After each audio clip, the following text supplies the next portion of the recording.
So last week on Scratch to Scratch, Trevor and I met for the first time. I got to know his personality. I got to know that he has a background in sports. He played a little bit of hockey, a little bit of baseball, different things like that. He also covers college sports. He breaks down film, I believe. And so that was good to know. It gave me the opportunity to give him some homework going into this next episode, which will be our first lesson ever. I had him look up the best disc golfers and how their form works. I wanted him to kind of break down the film because he's used to that. So he wasn't coming into today cold turkey. So we're gonna head to Kilborne Park, and we're actually not gonna play on the course. We're gonna go to the field. I don't wanna get him on the course too early because a lot of times you get beginners on there and they wanna impress you or they just wanna get the lowest scores possible. That is the game, but I wanna focus on fundamentals with him first before we get him out on the course. I know he's highly competitive, and so it's really important to tune somebody down and get those fundamentals before you kind of get them on the course. We are out here for lesson number 1 with Paul. Got to meet him not too long ago when we were back at another round, and he was explaining to me some of the things that hopefully that we're going to be able to do today. The goal is to turn me into a scratch disc golfer, and so I guess it completely starts here. And he had me do some homework. I watched some of those guys. They made it look very easy, which gives me probably some false confidence here because I'm probably gonna get out there and realize that I look nothing like any of those guys. There's a lot of technicalities that go into how you pull the disc back, how to throw from distances that are far, near, intermediate, all that kinds of stuff. And so I'm a little bit nervous, but I really am. I'm mostly excited to get it going today. So this is my first time ever seeing Trevor throw. I don't know how he's going to do. No clue. He said he's played a couple times before. That means absolutely nothing to me because I've seen some first timers and it could be really bad. So I hope he's really good right away.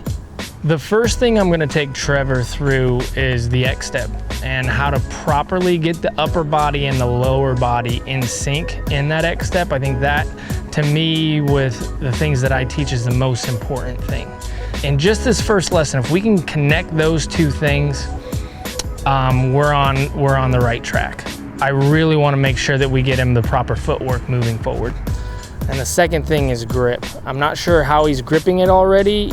It's hit and miss for people just starting off, whether they have a good grip or not. And so those are the two things I'm going to be really focusing on today. One of the very helpful things that I brought today was the Pro Pool poles. I'm gonna be able to set those out at different distances so that we're able to get a really good indication on how accurate he is, how far he can actually throw, and we'll move on from there. Trevor. Yes. We are finally here in the field, getting ready for your first lesson ever. Your first, well, you've thrown a couple shots here and there, but yes, your right. first shots where you're throwing and you're kind of getting graded on how good you are. This is without a doubt my first real lesson in disc golf. This is for the first time I'm throwing it and someone's telling me whether or not I'm trash. So yeah, this is the first for sure. Awesome. So we're going to do this super organically. The way that I break down a lot of my lessons is I look how you're going to throw naturally, right? And then I'm going to take that, how your body moves, different things like that, and then I'm going to put my own little twist on it. We'll get you doing the things right. Hopefully, I mean, you just have beautiful form and I don't have to really do a lot. We can work on some stuff and then really kind of progress forward, but it's not the case a lot of times. Right, I wouldn't count on beautiful form. I'm hoping it's not too terrible, but I don't know if it's going to be beautiful for you. We'll see. I told you I was going to reach out to Emerson Keith. Yes. Who was a hockey player, and yes. He gave me a couple little details for me to look at in your form, some bad habits that he had when he first started. So I got a little head start with this, which is good. I have set up some poles here. These are called Pro Pool poles. Okay. And I have one at 100 feet and one at 250 feet. All right. Big okay. Jump. Big jump. So what I'm going to ask you to do is I'm going to ask you to throw your first shot to this first one, which is 100 feet. Okay. I want you to move forward with this. So I don't want you to stand still and throw this. Okay. A lot of people will teach standstills at first, but I'm probably going to get a lot of crap for this, but I don't teach that. I teach the run up, and I want you to always run up when we're throwing shots outside of about 70 to 80 feet. Okay. All right. Do you just want me to go? I just want you to go. All right. Am I doing 2-3 steps into it? You just do Whatever your it is? natural. Okay. I just want to see your natural movement when I tell you to throw that thing forward. Okay, not bad. The distance control was great. Let's do another one. Okay. You not quitting on the spot after the first throw is probably a good sign that it wasn't completely terrible. Might be working. Not bad either. Not bad either. I guess I'm consistent. Very consistent. So I just watched his first throw ever, and it was about as expected. I mean, I could tell that he's probably done a few reps by himself to try to get it dialed, but it's definitely a little off, and we got some work to do as far as getting those two things linked up. The good thing is that he's very athletic. He's going to take what I say and he's going to be able to apply it right away, which is really important in our process, because once we get the X step kind of dialed, we can really move along a lot faster. I asked you to do some homework after our last meeting. Yes. And did you do it? Yes, I did do the homework. I watched Nate and I watched Paul, and I picked up a couple of different things from each one of those guys for sure. Perfect. So one of the things that I really kind of hone in on with the disc golf throw with the best players in the world is how their upper body and lower body is linked. And there's one little detail that I see them all do. Not all of them, but most of them, especially the ones that I asked you to go look at. And they all do a pump before they reach back and throw. Okay, so like for me, for example, during my throw, I'm going to pump my right hand forward. Yeah. And my left foot's gonna follow behind in the X step. See this? Oh, yeah. And then I come, and then I throw. Okay. What that does is it allows my body to move naturally forward without having to turn away from the target one. Sure. And it keeps my timing nice, right? Because now my movement is kind of dictated by my pump. So if I wanna go slow, I do a slow pump because these have to follow each other, right? I'm gonna have to kind of guide you through this, okay? All right. What I want you to do is I want you to put your hand up like this. Right hand? Yep, right hand. Okay. And I want it to be a little loose because I'm gonna grab it.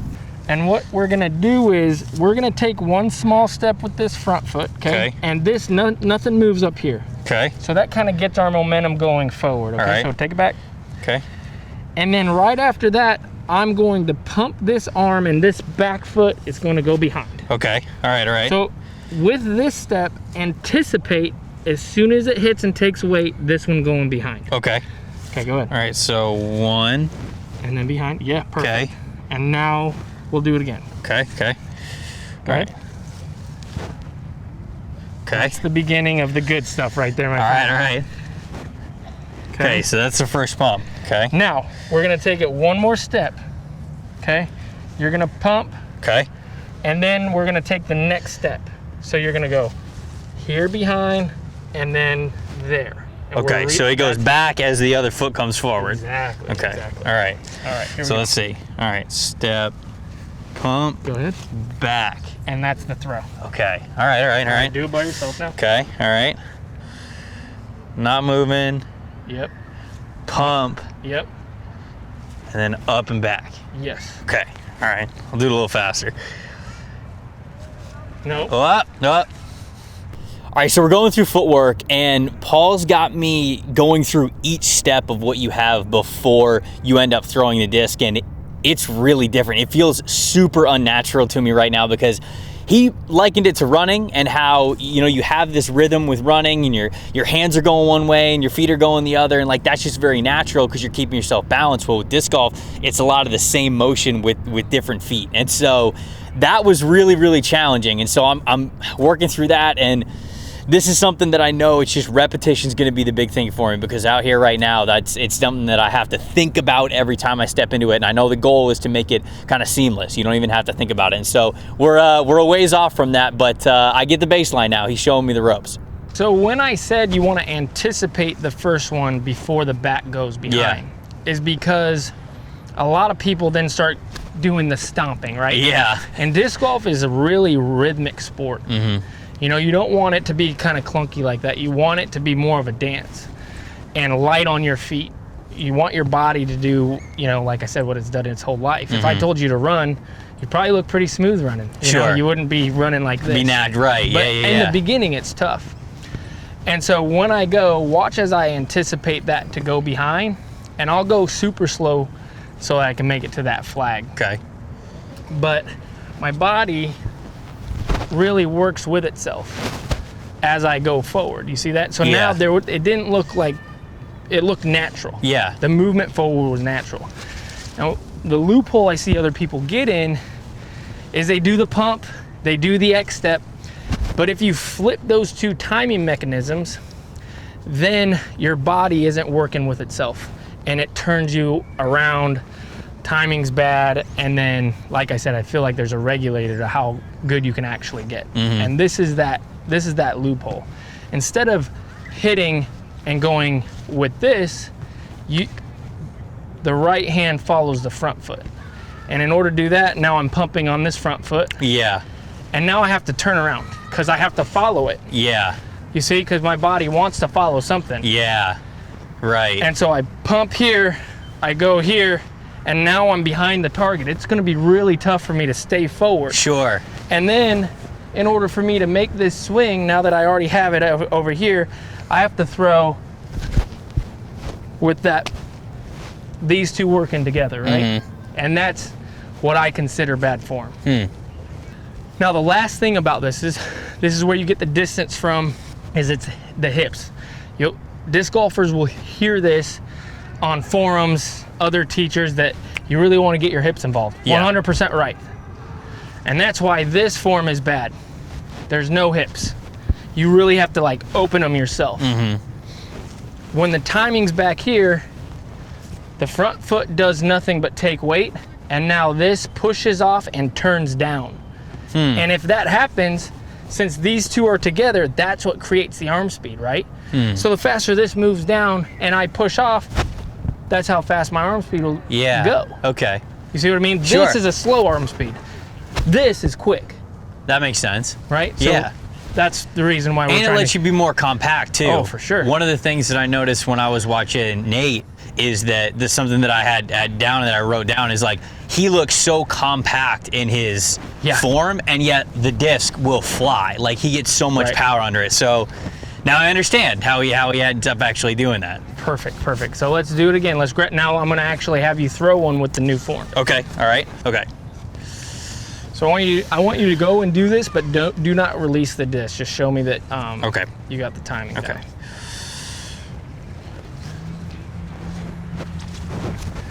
Remember, anticipate the pump. So this goes, then you're pumping. Yeah, that's better. And then keep that close. Yeah. Nope.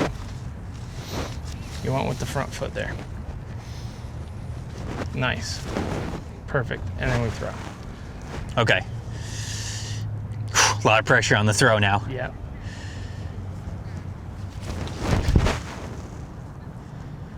Right on target. You almost hit the flag. There we go. All right. It was a lot you got it. Yeah, it was a lot less 20 yards to the left than I thought that it was going to be. Yeah. That was good. Yeah, see, and I feel like the reason that happened is because we're able to stay slow. You're looking at the target the whole time. Yeah. So then your body's helping you throw that in that direction. Right. Even though it feels weird, when you have the right mechanics, it's still going to push in one direction, right? We're using the form to kind of exaggerate where the disc is going to go, and that's the beauty of disc golf, right? Right. That felt very easy, you know. And whenever I've played disc golf before, which obviously we've talked about is not many times, I felt when I would watch other people play, they'd throw it so much more straight. I'm like, how do you know where you're throwing it when your eyes are back here? And it's because your eyes aren't supposed to be back here. So now I know that. Now, there are for some shots. If I'm going to try to throw it 500 feet, I'm going to want my body and my You got to wind up a extension. little bit. Right. Yeah. This is something that you're going to have to practice religiously. The next part of this that I want you to start doing is, remember I told you to go slow with this first mark. That's important because in order to throw it accurately short, you're going to have to go slow through the whole process. The beautiful thing about us getting together early, before you've gotten a lot of bad habits, is I'm going to build you up from putter throws, short shots, and then hopefully we'll get past that to longer shots. But this is the first time I've actually got to work with somebody from the very, very beginning. Hopefully that works. I hope so too. Yeah. I'm pretty confident that we're gonna do good though. Kind of like this. Let me see your natural grip. This would definitely, I mean, if I'm just grabbing it and holding it, then like this is kind of Can you flip it around? the way Nice. that I have my natural grip. So there are a lot of people that use a grip similar to that. We're gonna change it a little bit because I believe it's really tough to throw putters and mid-ranges with what you're doing, which is a modified power grip. Grab it like this. Okay. All right, so. And dangle it down into your hand. Like this? Yep, right there. Now dangle it in. Perfect. And now put these on the flight plate. Tuck that in. More tucked, like there, there, there. And this pinch, perfect. How's that feel? Kind of weird, huh? Kind of weird. Yeah. Weird. It's weird with the pinky being the only one that's kind of like tucked in, but it feels like I'd be able to release it better. Or do you feel a pressure? That's where I want it. I don't want these things really, the other fingers doing much right here, especially on the All right, so the grip is definitely how I feared, where I've been throwing a baseball, throwing a football my entire life, even throwing an ultimate disc, and it's just totally different in disc golf. Paul's having to work with putting my fingers in different locations and not even like gripping it with my whole hand. Like it's tough. It's kind of like the footwork where I've had my mind trained to think one way and to grip it one way, and this is definitely some work. I'm definitely noticing that it's going to be a little bit of a struggle here getting this grip down. So pinch right this, here. Don't bring it in, right? Okay. So just kind of pinch it. And then, yeah, let's try it again. See how you kind of sped up? Yeah. Grab this. All right. Check out my movement when I throw this. I'm not going fast. My arm speed isn't going fast as well. I'm kind of pinching it. And when I come through, I'm pulling with that pinch, and then I'm letting it go. Okay. So you're not like grabbing it to throw it necessarily at little short shots like this. You're pinching and then throwing. And watch how my movement forward, it doesn't ever stop, and it stays kind of the same speed, and my arm doesn't quicken, right? It goes as fast as like everything is going. Everything is gonna match the same speed. See, and I'm able to throw it to that distance without doing a lot of stuff. Okay. Yeah. Nice.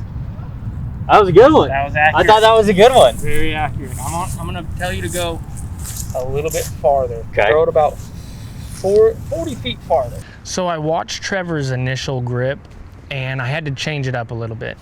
His index finger was on the rim and not giving any pressure to his thumb. And that can be fine if you're putting, but when we're trying to throw like about 100 feet, we want to have a little pressure. We want all the fingers kind of having a little pressure on the disc.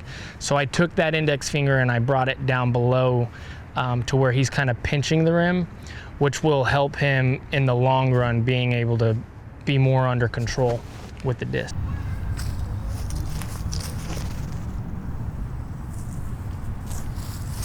I think I sped that one up too much. Yeah, you sped it. Nice. Went a little farther. Nice. Well, that went straight. Dead straight. That went very straight. I'm used to throwing it right so it curve all the way, but that went very straight. Yeah, did you feel it kind of pop off of there? Yeah, I could definitely feel it coming off of the index finger. After a few times of him kind of getting the X step dialed, he was able to link up the arm and that left foot. And then when I helped him with the grip, he was able to throw a very accurate shot at a slow speed, which is the one thing I wanted him to do today.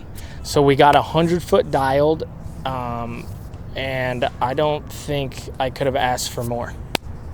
It was humbling, as I thought that it would be, but it was a lot of fun. Paul's a fantastic teacher, and I think the whole time he explained things really easily, whether it was my footwork or the timing or the grip or whatever it is. I really felt like it was all coming together on those last couple of throws, and so lesson one is in the books, and even though it was truly from a ground zero, and I was kind of humbled a little bit, and I told you my self-confidence was probably overshot a little bit there with this first episode. I'm very glad that Paul is the one working with me because he did a great job of laying it out. So it was a good baseline moving forward. So today went really well with Trevor. I think we have a lot to work on. What's good is we're going to go to another round, have a beer, kind of talk about it. I think it's important to give him some more homework going in through this next week. Make sure that he's kind of getting those things dialed in. I have a couple more details that I want to talk to him about. I think it's very important for us to kind of wrap that up kind of one-on-one. All right, Trevor, we're back here at another round. We just got done with our first lesson number 1 in the books. It's in the books. Yes. Last week I gave you a little homework. You did that. We were able to apply that in the lesson today. How did you feel the lesson went? It was good. I said before that I felt overly confident because I watched those guys that you had me watch, and they make it look so easy that I was excited to get out here and try to emulate what they were doing, but obviously a lot harder to do it. They're so good. They make it look easy. No, it was good. I'm glad that you were able to point out how terrible my timing is with my footwork and everything and all the grips that I was able to get down. And it's a lot of stuff that I need to remember, but it was all great. I was starting to flow a little bit there at the end, so it was good. For another beginner out there, what was the hardest thing with today's lesson? I mean, just like, obviously you've thrown it only a couple times before. Yeah. What today was like something that you were like, man, that was really tough, and then towards the end, what made it easier? The steps, for sure. Just when you were initially saying like, okay, it's actually your back foot that goes in rhythm with when your arm is pulling the disc shot. That was totally new to me because it's when you step up to the tee and you've never had a disc golf lesson before, or you've only watched somebody do it. I mean, you're basically just doing whatever you can, or like almost kind of trying to take a baseball swing, like to how you're throwing a disc, and that's clearly just not how it works. And I've always felt like I was working really hard to have bad form, but like still have a low number the one or two times that I've gone out to play. But really at the end, as I kept getting into things and kept doing things more repetition, it felt easier. Like the disc was still going where I wanted it to go. It felt different. It still feels different. I still got to work on it and have a lot more shots in there, but it felt better. It started to feel a little bit more natural there at the end. I told you that I wanted to work on the timing, right? And even after when we were coming over here, we kind of worked on that, and smaller steps with the pump, longer steps with the pump. That's something that you need to be doing even when you're walking in the grocery store or in your house. Just start doing the load up in the grocery store, right in the produce section. Oh, that's super important. I also have a tool for you that I want to give you. Okay. I'm all for this. I'm for gifts. So you remember the Pro Pool stakes we used? Yes. To where we had those distances marked off and for your accuracy and whatnot.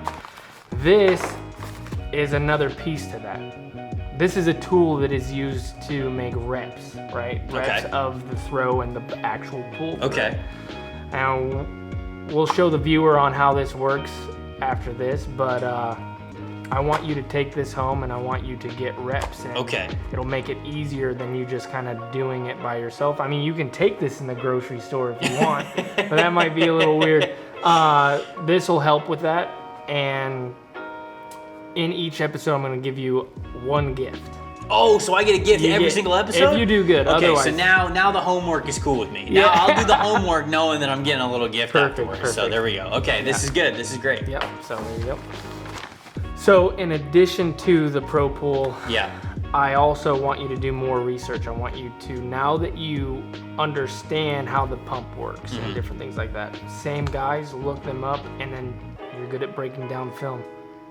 Bring those 2 points together and watch how their bodies are working with themselves, because then that'll really give you a good indication of where you're at and where you need to be. Yeah, I mean, as I was saying before, like I was watching how smooth they make it, but I never noticed like the little things that they do to the wind up that makes it so simple. So now I'm actually, I'm excited to go back and watch those guys and to say, okay, now I know the steps they're taking. I know why they're taking it that way, all the way to the lead up for all their different shots. Sure. So we know that came a little tougher for you. Yeah.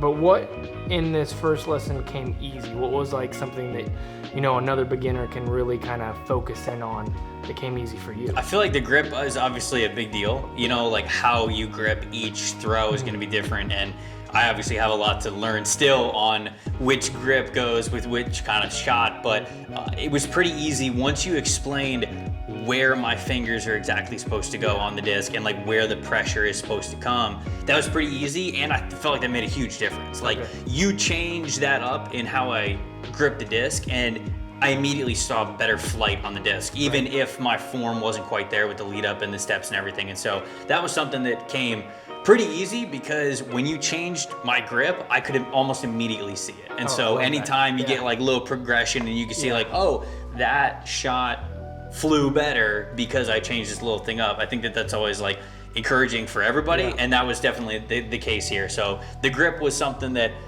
even though I knew nothing about it, once you told it to me and I was able to get it, that was pretty easy. You could definitely see the progress there. Yeah, you definitely hear with like really anybody in disc golf. Once you get it and you throw it right for the first time, you're just like, oh, that's how it is. You're right, yeah, you get the feeling. I'm super stoked. Yeah, it makes you want to practice more and all that. There were a couple of those throws that I put to like within like 2 feet where I was just like, okay, that's it. Like that was the feeling. Yeah. It was smooth. It was seamless. And so, yes, that definitely exists. You even hit the flag once. I did hit the flag once. That would have went in on a regular basket. That was like if you're playing hockey or if you're playing baseball or even if you're playing like regular golf, everybody knows like that sweet spot, you know, where you just like hit it perfect. Like that's, I didn't know if the sweet spot was going to exist in this sport because it's not like you're hitting something, but you feel it. You definitely feel it. Nice.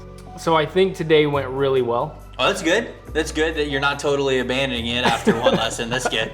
I do. I think today went really well. I think a nice goal for the next lesson could be, you know, we're going to get together. I think if we can get that timing dialed to where you feel like you can do that every time without me telling you or catching you, I think that's where we need to be. With it becoming more natural, I agree. Right. I think a lot of the other stuff will start to come into place. How do you feel for the overall getting to scratch? As weird as it is to say and as humbling as this first lesson was, like, I think we can do it. You know, like I saw the little changes even in just one lesson to where I know like when this gets a little bit more natural, the more throws I get in there, the more practice that we get. I think I can do this, man. I really do. So I'm highly competitive. Yeah, so am I. And I'm going to use all of my resources. I'm going to do whatever it takes to get you there. I'm in. I'm totally in. I'm the same way. I'm not going to let this stop me from getting to your goal, getting to our goal, and after one lesson, I think I've got some confidence that we're going to be able to do it. Love it. Cheers, man.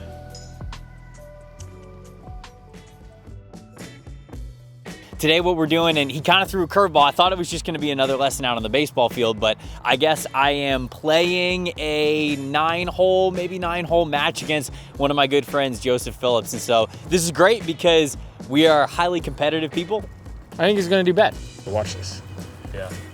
See, pump, back, swing, horrible. He's going to do bad. He's never played, and this is a pretty tough course, I think, for his... Oh, boy. Called it. It's that bad, huh? You're trying to kill me now? Eyes up, yeah. Eyes up.